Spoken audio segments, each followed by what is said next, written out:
It's time for Washington Shellfish Quest.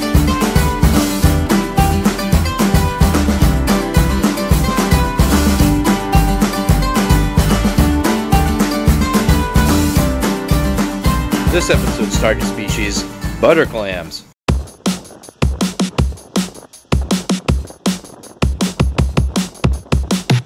Hey Washington Shellfish fans, here I am at the Shine Tidelands. My buddy Shingo and I just felt a little cooped up.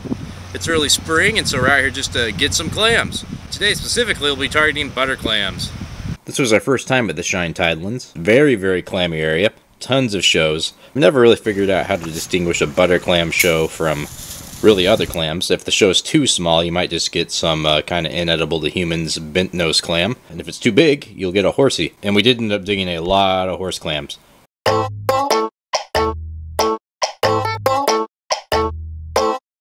But we also did end up getting a few butters.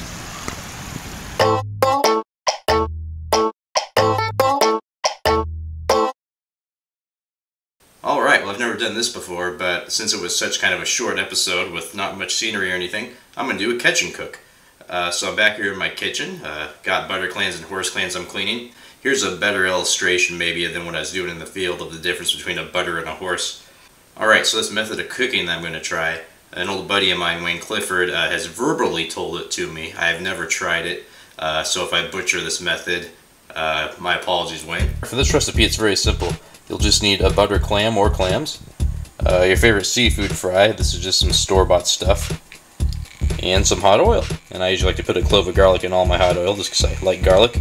Alright, so you're going to want to take a sharp knife and cut right along the hinge of this butter clam. There we go, I've done it. So all I did during that seamless transition was cut the clam in half, obviously, and then cut off the tips of the siphons, plucked out the gut ball, which on these things really isn't that big. Butter clam gut ball is much smaller than horse clams. And also there's a little gill part here that I took out. Alright, then the next step is you take your half and put it down into your fish fry, smudge it around. If you want, you can dip into some milk first to help it adhere a little better, but I don't think you really need it. Just the clam nectar itself is plenty fine, and I want to make sure I maintain that. I'm just going to grab it by the siphon here and lower it into the oil. There we go. Butter clam on the half shell.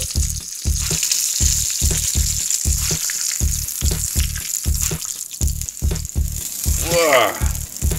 Alright, there we go. There's the two halves. This one I did dip in milk just to see what it'd be like. It looks just about the same. I think maybe a little more breading stuck, but I really like that natural clam flavor, so I'm more inclined to just dip them as it is. Alright, moment of truth. I'm just going to rip it out of here like a monster.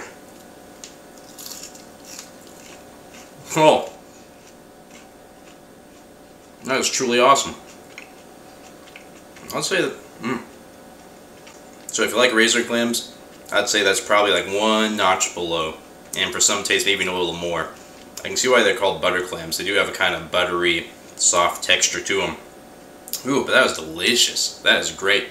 Next time I'm at a butter clam beach, I will not hesitate to limit up and use this method again. So thanks so much for watching, and see you next time on Washington Shellfish Quest.